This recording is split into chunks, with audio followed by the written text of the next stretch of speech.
Hi everyone, welcome back. So in this video, we're going to be creating a little project.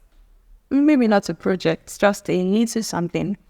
We're going to be creating a navigation bar. And we're going to be incorporating most of the things we've learned so far from padding, from box model, background image, and a few other things.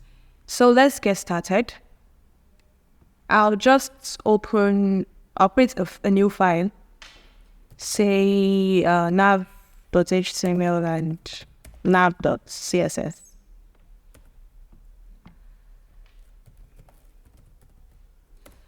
All right, so we have these guys in place, and I have I'll just close this for now. We might come back to this later.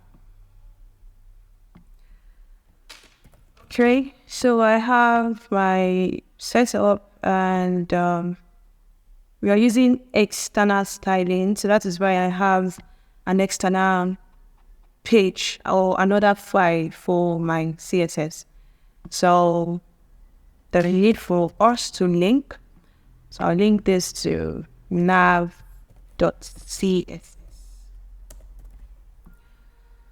All right. So let's have our navigation, our anchor tag in place. So we just grab it inside a nav. Say we have since it's not going anywhere, so I'll just put an hashtag. Say this is home. Let's just have, we made it format. So home, profile, about, or register, and say login. All right, so we have this in place, my HTML. So now let's go ahead to style it, or let's just open this in browser so we're seeing what it looks like.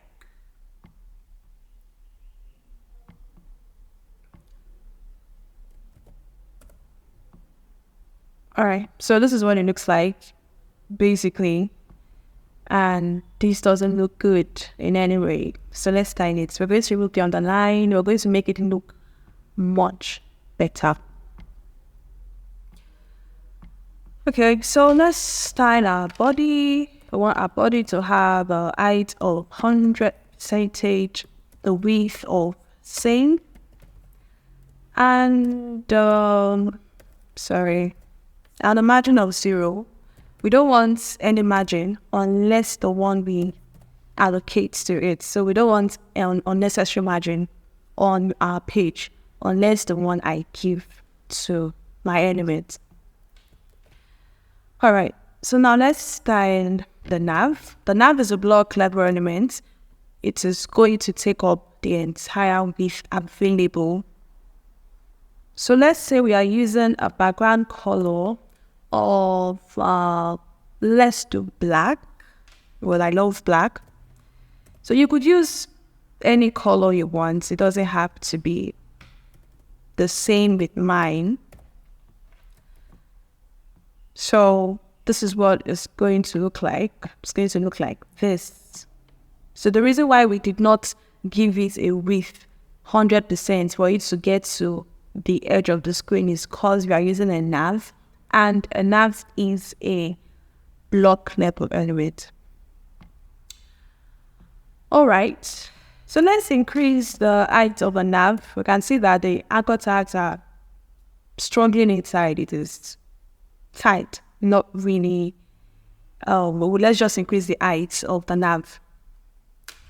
So let's use maybe 200 pixels. I don't know if that will look good. Oh, it's so massive.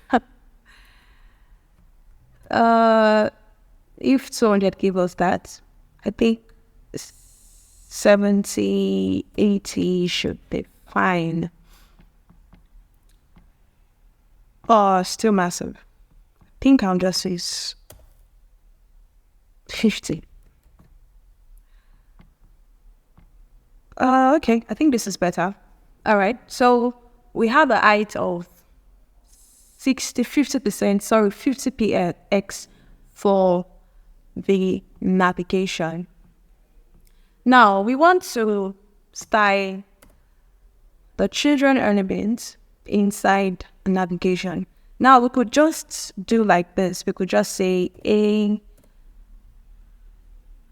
text decoration, none, and the likes. But what if we have other anchor tags on our page? So this styling is also going to affect the other ones. Except we want to give the anchor tag the same styling, then we can do this. But if we have different styling, then I'm afraid we cannot just call the anchor tag using element selector. So we might have to call it by its parent name, so by adding nav a. So it is pointing to the anchor tag inside navigation, inside nav, rather. So let's remove the other line from our text, from our anchor tag. Text decoration none. First change the color of the nav to, I'll use white. And what else? We are also going to maybe increase the font size to say large. I don't know if it will look good. I don't want it to be so big. All right, so now we've successfully removed the other line and also change the color.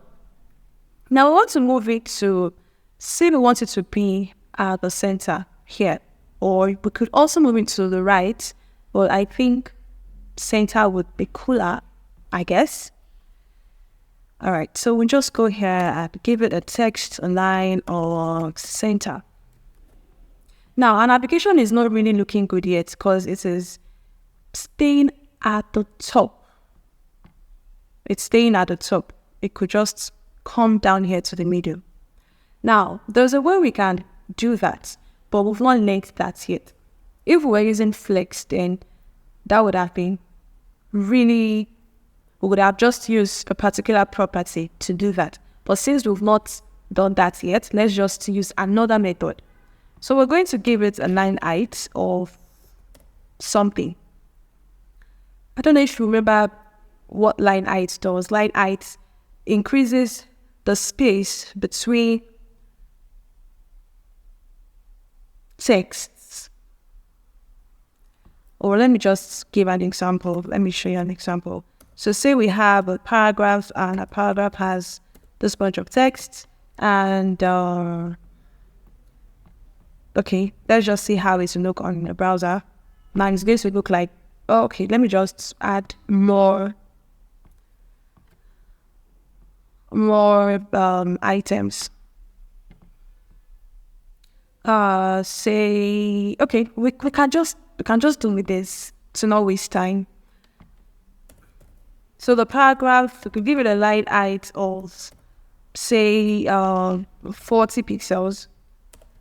Now what it would do, we just increase the space between each of the word, or the word. So this is the first line, and then increase the line, the space rather. So that's all line height does. So by giving our anchor tag a line height, is to just assume there is a text above it, and then it brings it down. So let's do that quickly. I'm going to remove this paragraph, so we adjust this into a plain line height. Okay, so let's give it a line height of 30 pixels. A line height of 30 pixels, and still small. Say 50. I think 50 would be just fine. All right, so we have successfully done that. Now, the next thing we need to do is our anchor tag are so close together that, and it's not really looking good. So to create space within our content, I don't know if you remember the property we are meant to use. I'm meant to use padding. Excuse me.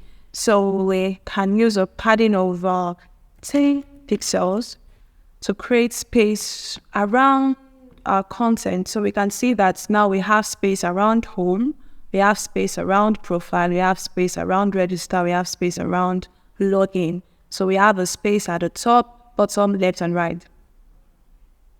Equal amount of space. All right.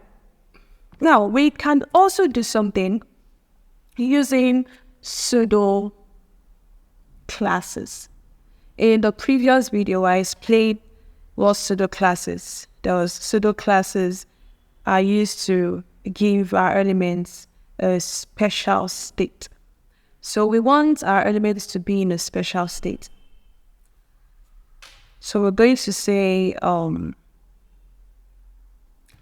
nav, or we could just use okay, yeah, let's just use nav a over. Now over is one of the pseudo elements, pseudo class.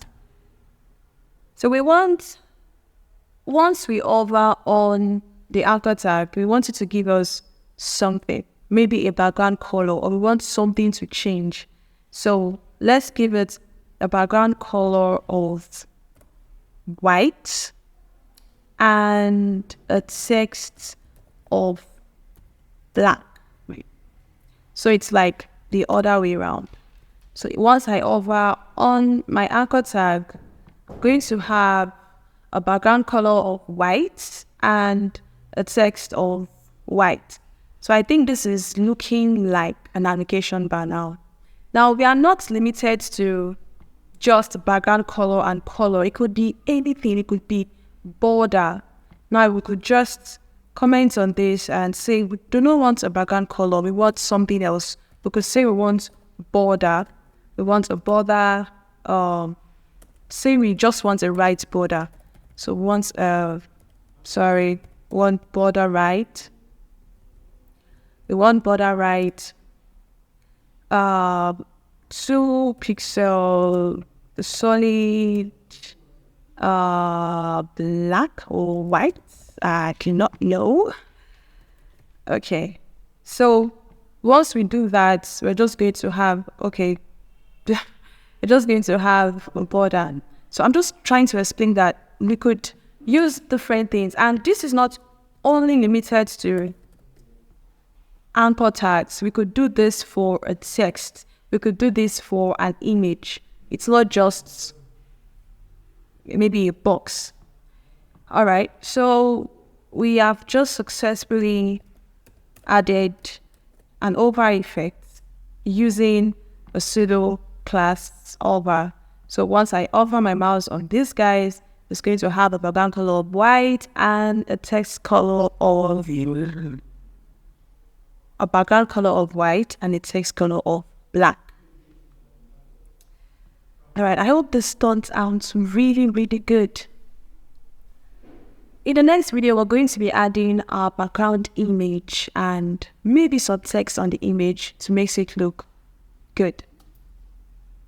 Thank you for watching. I'll see you guys in the next video.